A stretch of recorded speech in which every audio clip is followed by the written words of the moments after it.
welcome Kim Petterson, candidate for District 10 House.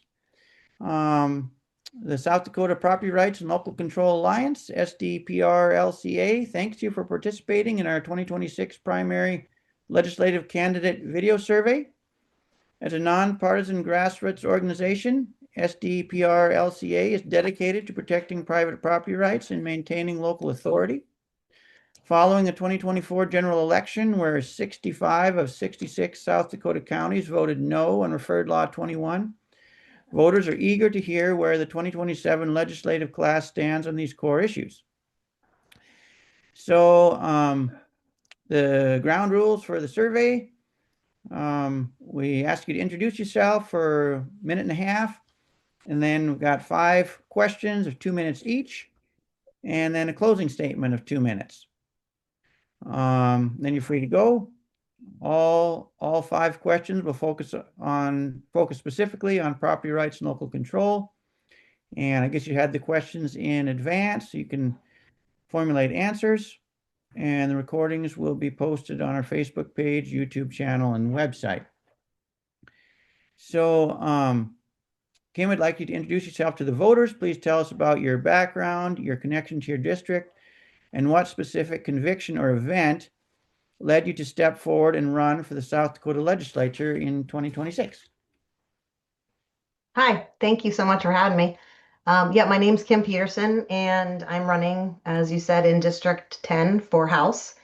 There wasn't any one event in particular that happened. I've been involved in helping other candidates cross the finish line, by knocking on doors, helping them with their campaigns. And this time I had some people asking me if it would be something I would be interested in getting involved in. The district that I'm in is very split. It can go either way. Sometimes we get Republicans as representatives. Sometimes we get Democrats as representatives.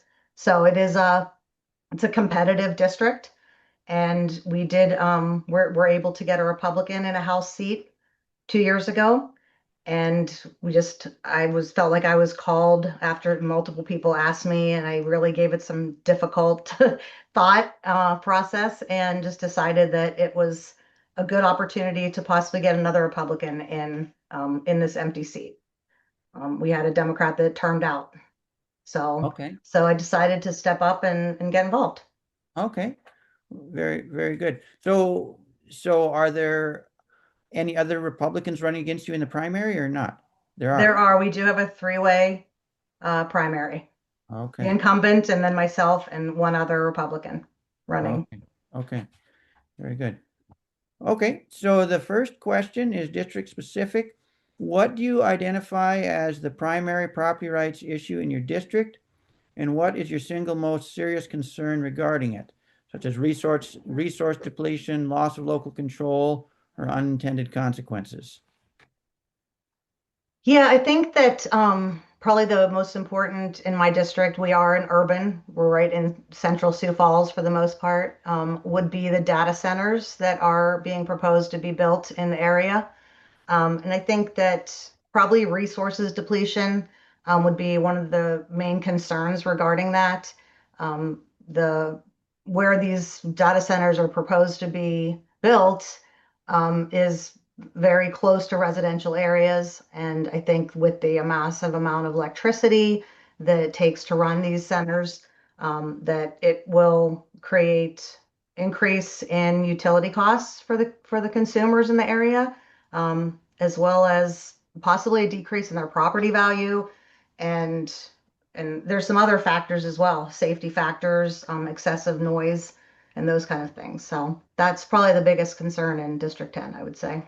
Okay. You know, what do they plan to use for electricity generation source there? Is it just like normal sources, or will they be using their own generators like this one? They will be using generators from what I understand, but they will be obviously calling on using the normal electrical source that we all pull from to power the area. And plus these centers require a lot of cooling as well, and water. And so those are some other utilities that could possibly hurt the consumers in the area with increased pricing. Okay, okay. So the next question would factor right into this also. Action plan. What specific legislative action or policy change would you champion to address this issue or these data centers? That's a great question. Being that if I am elected to serve, I would be a freshman legislator. So I would really hope to partner in the year in with other legislators that share the same concerns about these data centers and possibly in their districts as well that have these issues and champion some laws or guidelines when it comes to whether we completely decide that we do not want them in South Dakota, or if there are some guidelines which they have to abide by. And I would probably lean on some more senior legislators to help me with that. Okay, okay.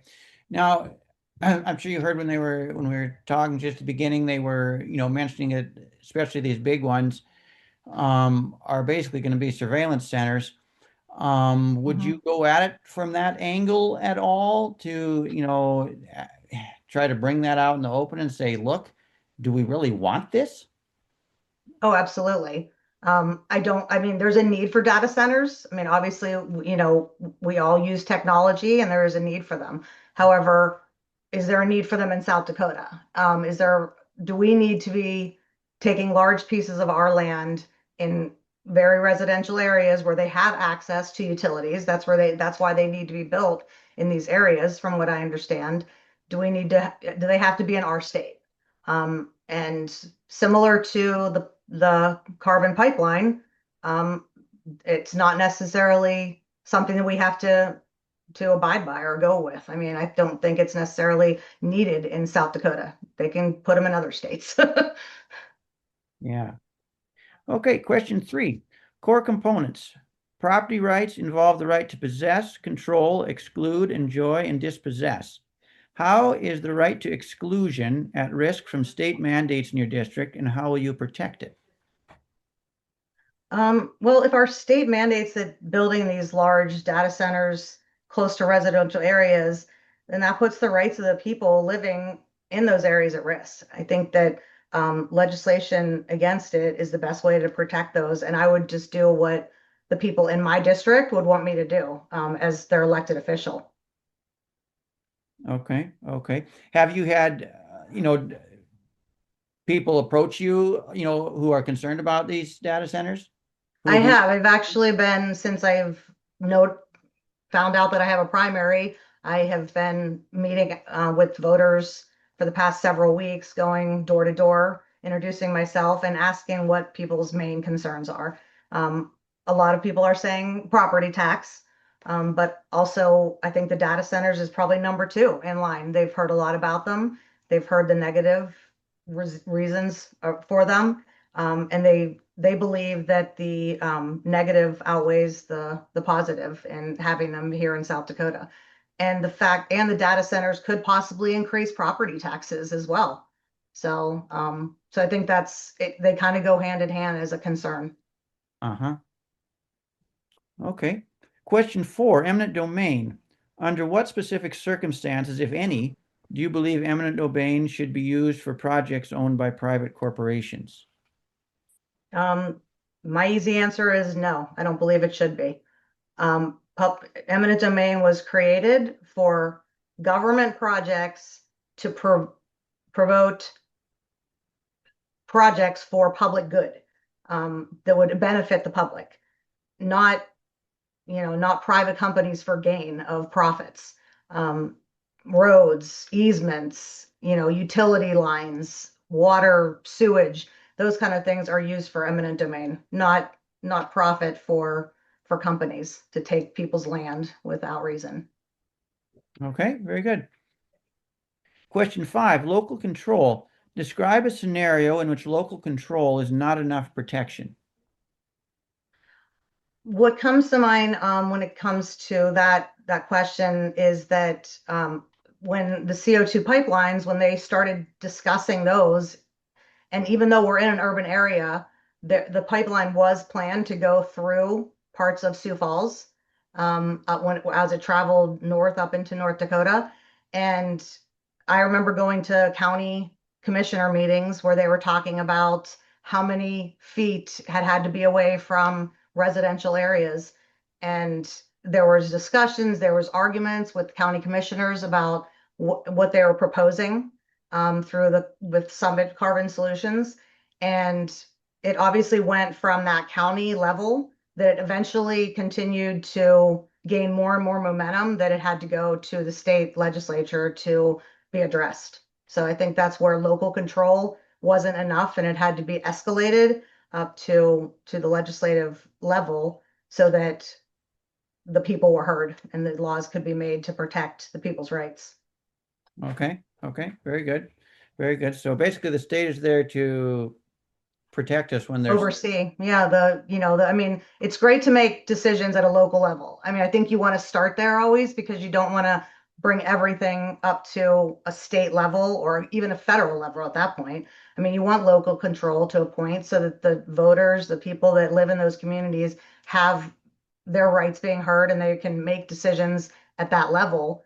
But if it gets to the point where it's out of that control of at a local decision, I think it needs to go to a higher level and then it possibly even go on the ballot so the voters can actually make that decision on their own. Uh-huh. And I guess that's what happened with the pipeline deal. Yep.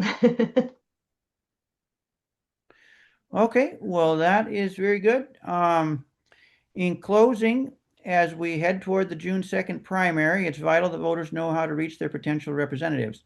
For our final 2 minutes, please let the folks in District 10 know how they can contact you directly, where they can pick up a sign to show their support, how they can join your team as a volunteer, and how to give donations.